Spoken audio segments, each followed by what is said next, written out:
Hi, welcome to Chad's Silversmithing. Today I'm going to make something that's both simple and a little bit on the time-consuming side. I'm going to make a real simple kind of ombre tourmaline cuff bracelet, and it's just going to have a pretty simple style, but I'm going to have 7 stones that vary in color, kind of gradually going through the color spectrum that tourmaline comes in. Not all the way through all of the possible colors of tourmaline, but through the pinks and reds mostly. And I think it'll be pretty, but we'll see. I've never made something quite like this.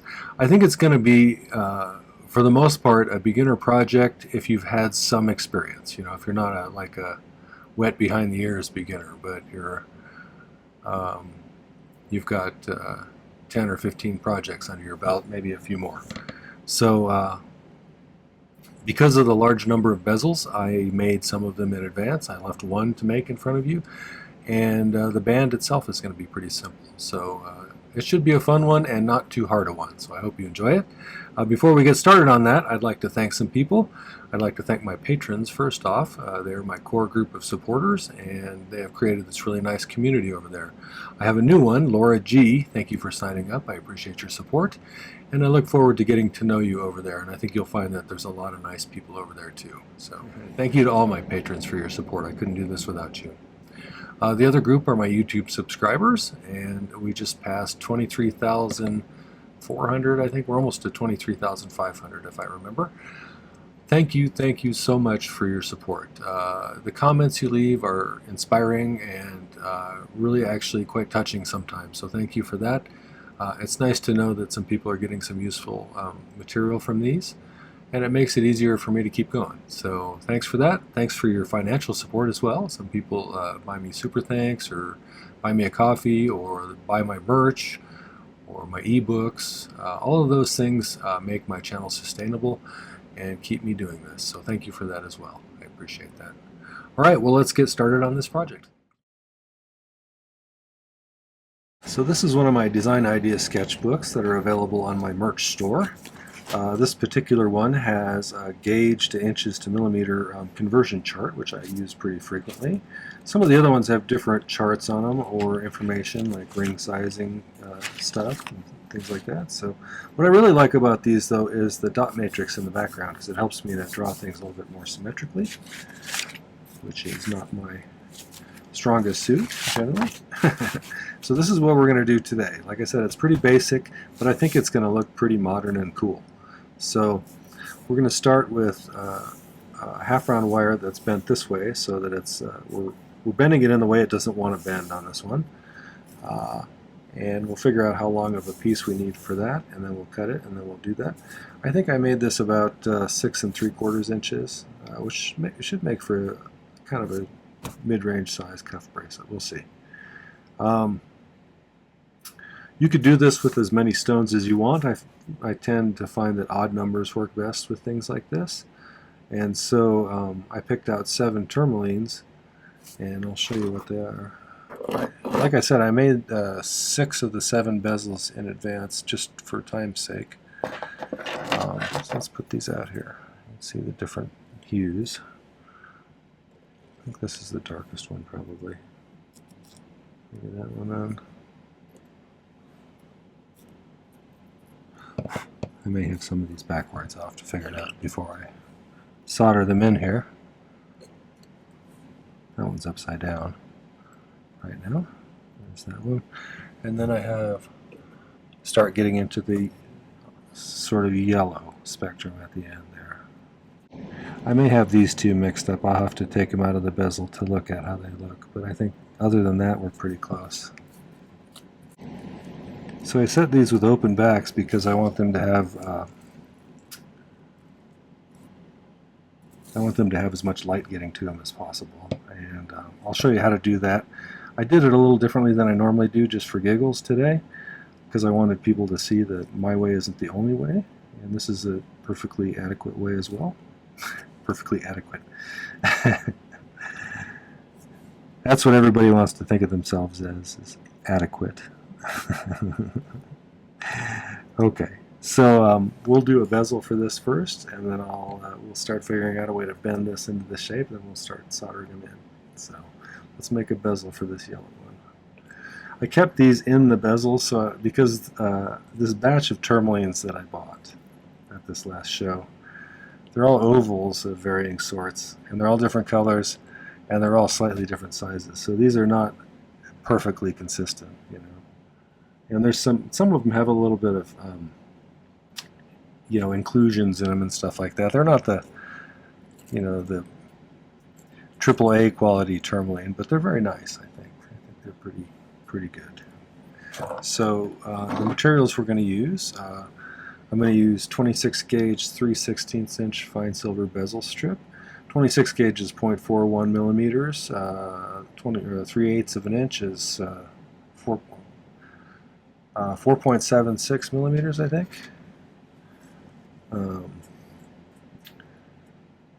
And let's see, this wire, I started with 8 gauge half round, and I rolled it out a little bit through my rolling mill to try and make it a little bit smaller. I ended up with about 9 gauge. It ended up being 2.9 millimeters wide. You could do that, or you could leave it at 8 gauge, or you could do 10 gauge. I think any one of those sizes would be appropriate for this one. And then to create a little step in the bezels for the stone to sit on so that we have an open back like these ones, what we'll do is we'll solder in a little piece of flattened square wire. I took some 14 gauge square wire, which is 1.6 millimeters, and I rolled it through the rolling mill until it was about, what did I say,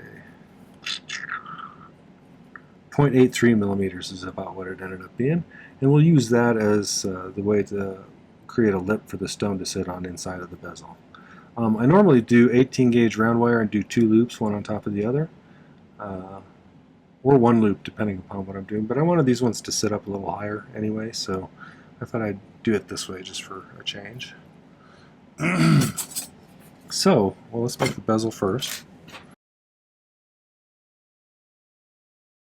You probably don't need it to be this tall, and honestly, some of these stones are deeper than others, so I may have to do a little kind of playing with the depth, if any of them are that far off, but because I don't want all of the bezels to be different heights. That would be awkward, what will people say?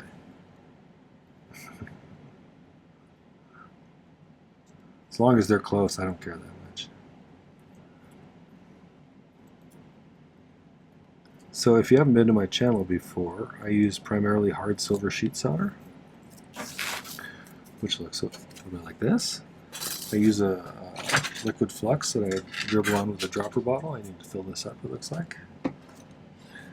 My torch is a Silversmith model. It's your acetylene air torch. It pulls in atmospheric air through here and mixes it in with a gas to make a hotter flame. It's hotter than propane or butane just by themselves, but not as hot as an oxyacetylene torch because it's not putting pure oxygen into the flame. It's only got the one tank. It's great for silver because you don't really need quite as much heat as an oxyacetylene torch puts out most of the time. If you're a beginner, I usually make it a little bit beyond where they meet so that I have a little room to file a little bit to make it flat. So the reason I said this is pretty easy is because there's really not much to it. It's just the band, which we have to solder to itself and shape into that shape. And each one of these is just a bezel and then a little insert inside of it. So it's not going to be, it'll be time consuming because it took me a while to do all those little bezels, but not terribly complex. So you'll see how quick and easy you can make these.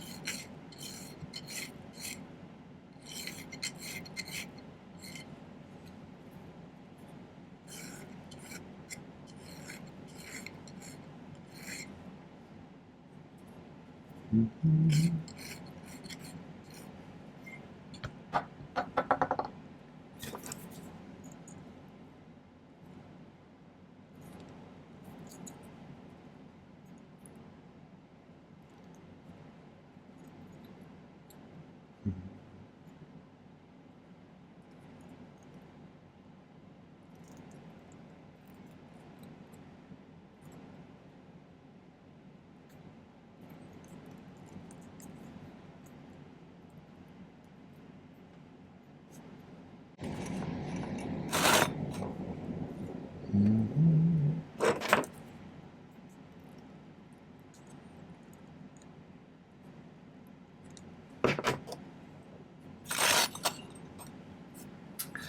Alright, I'm going to cut a little bit of solder here.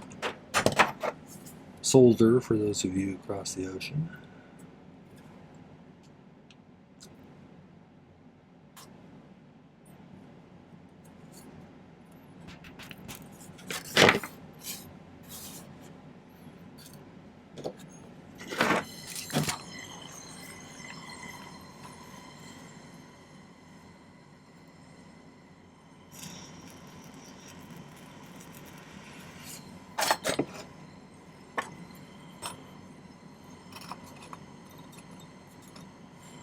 I've seen this sort of thing done with, you know, other stones that come in multiple colors, like sapphires in particular come in a lot of different colors. So I've seen some similar things to this. It might be fun to do different types of beryl. I don't know if you could make a good like gradual color change out of varying types, unless you picked all different, you know, shades of aquamarine or all different shades of emerald or something like that. That would be fun, but expensive probably. You could even do all different shades of amethyst or something if you wanted to.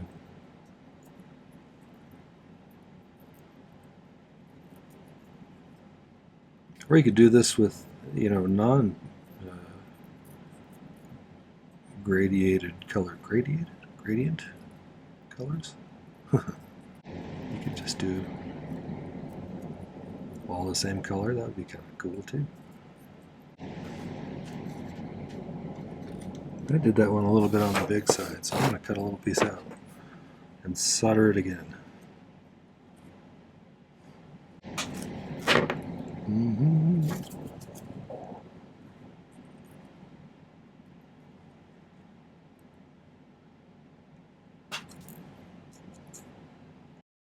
You can get by with a little extra space, but especially when you have an open back one with a narrow lip that you're going to be putting it on, it might be better to try and get it just a little bit tighter. The end result will look nicer.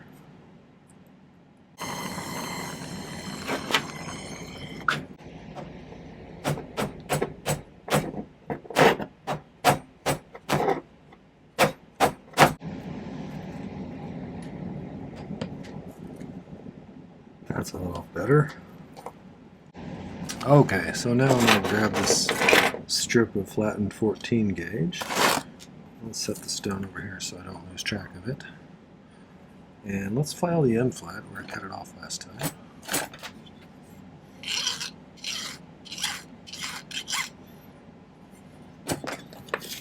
And let's make a little kind of oval shape.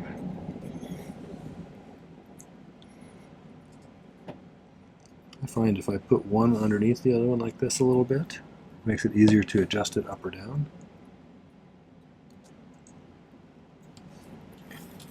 I can kind of eyeball how close we are.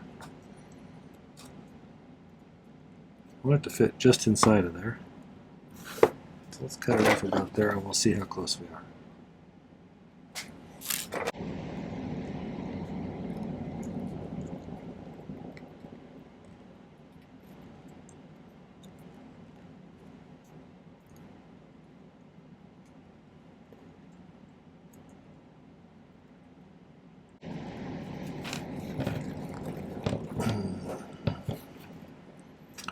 Well, if you can get it to go in there and it looks snug, we're good, I think.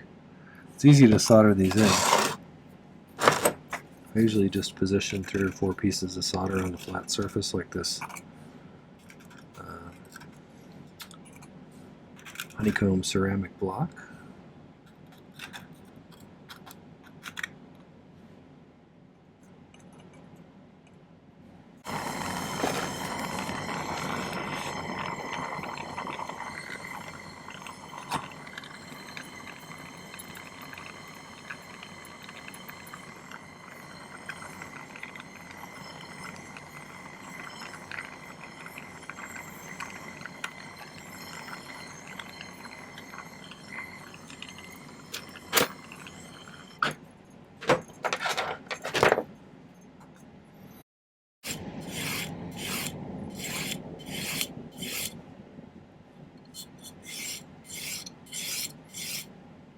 So you got a nice clean reflective bottom there.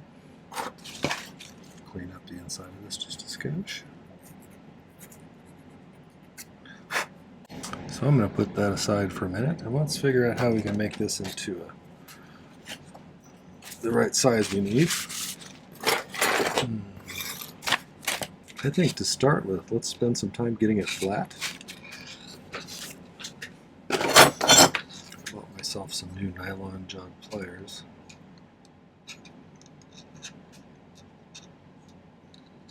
These are great for, dinging things up less. So I had a really successful video about the twisted wire thing, which is just kind of basic stuff.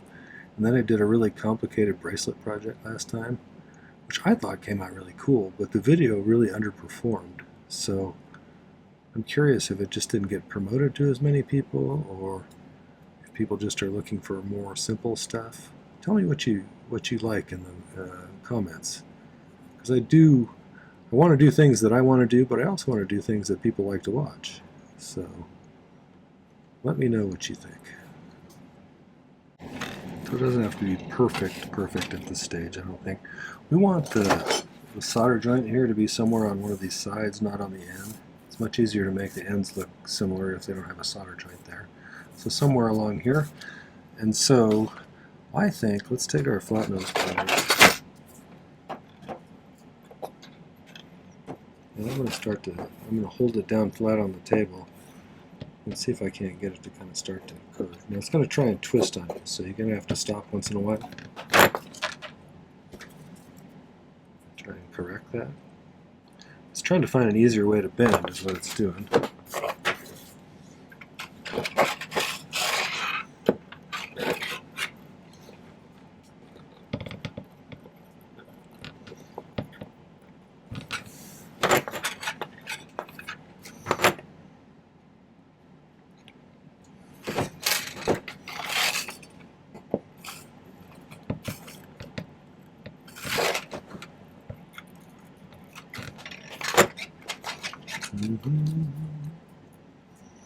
If you need to, you can stop and anneal this if it starts to get too work hardened.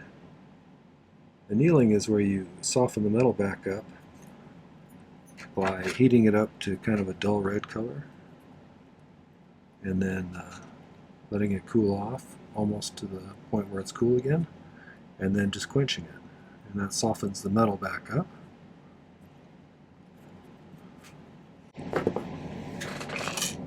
Also, if you want to make sure this gets flat again, you can use like a plastic hammer. It's going to start right about here. So another way you could probably do this, so if you have some bail making pliers like this, you can hold it and keep it sideways without it flipping on you. Probably do some of it on this thing like that. But again, it's going to try and twist on you, so you're going to have to stop.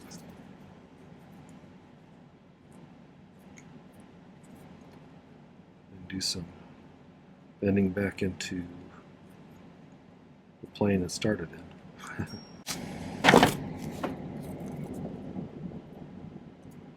Pretty close to the right length. Let's see if we can get it straighter a little bit.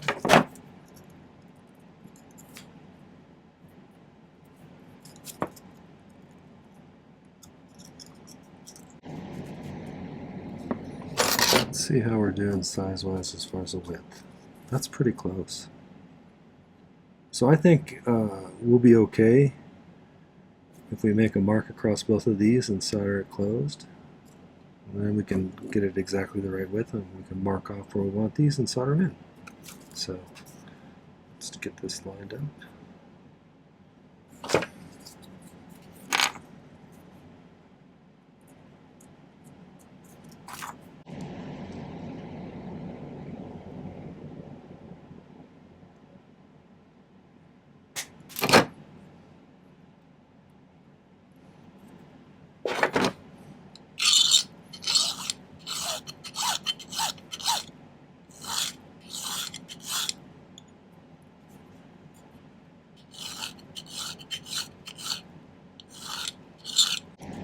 get these ends lined up and pushing together a little bit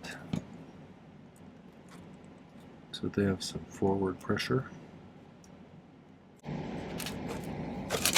You can just lay a piece of solder on there if you want. I actually do something called pick soldering. This is where I pick up a little bit of solder on the end of this, melt it into a little ball, heat the whole piece up to the soldering temperature, which in the case of hard silver sheet solder is about 1450 degrees Fahrenheit. And then you can place the solder pretty precisely once you have the piece of metal up to that temperature. Now, if you haven't practiced it before, you probably should just lay a piece on there. It is one of those techniques that I think makes you move to a new level. It seems counterintuitive, if you're new to this, to heat this entire thing when I'm just going to solder it right there. However, you got to get with silver, you got to get everything up to the flow temperature. If you leave a part of it unheated, it'll act as a little radiator section cooling off the overall piece, making it hard to get the solder to stick to it.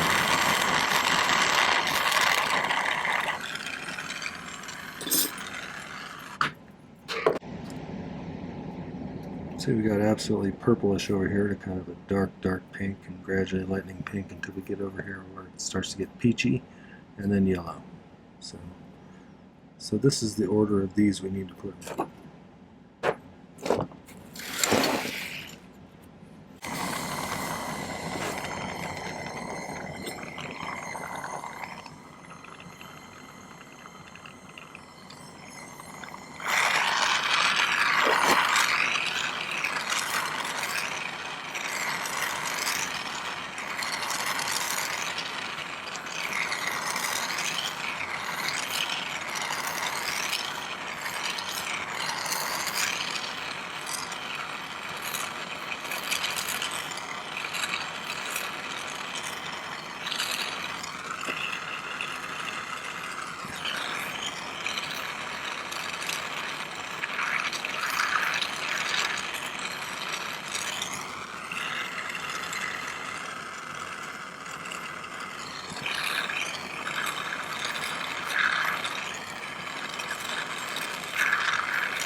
Push it a little bit past this way and pull it back.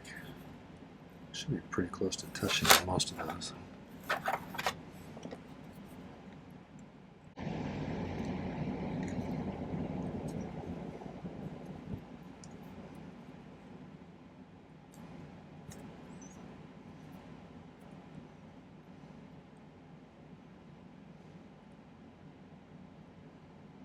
That's not bad.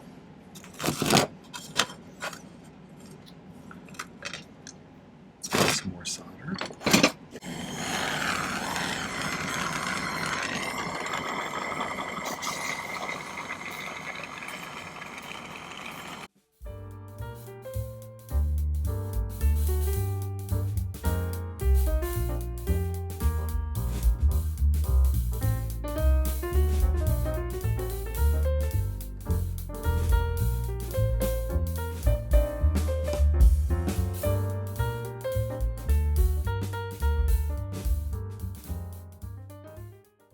Okay, let's cool that off and then we'll see how it looks. This is going to be what it's going to do eventually.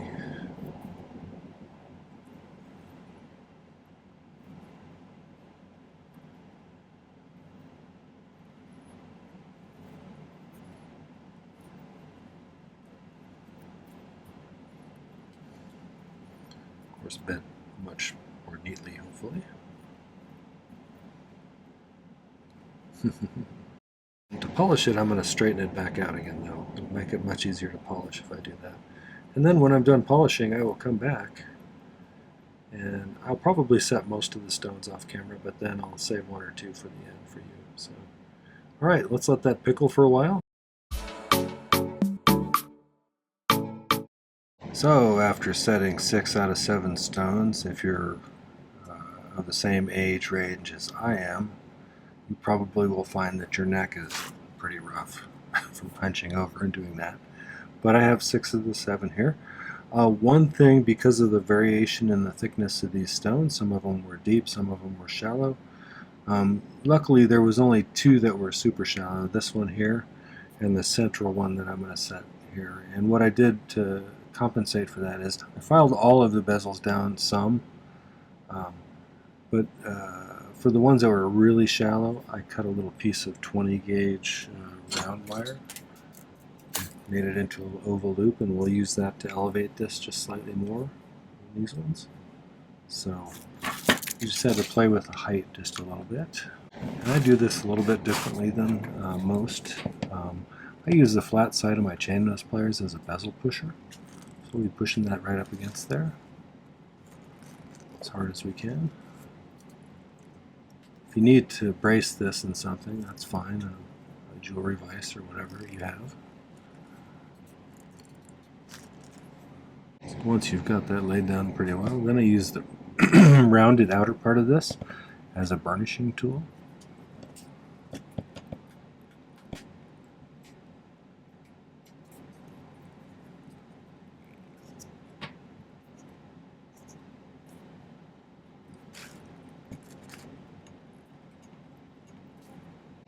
Alright, so 2 things left. One, I'll probably use an abrasive silicone wheel, the fine, which is the blue ones, to clean up the tops of these bezels before I take some pictures.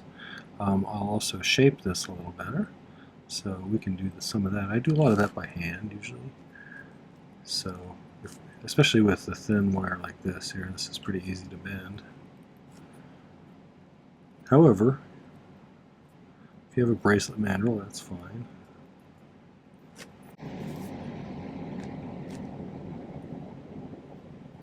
If you need to, again, you can use kind of nylon jawed pliers to bend things. It gives you a little bit more leverage if you need to get it to bend in a particular spot.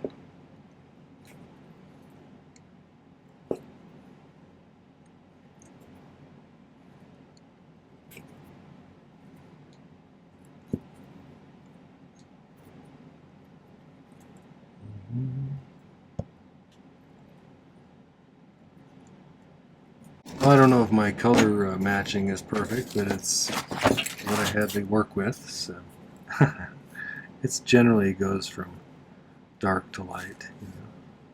So I think I like it.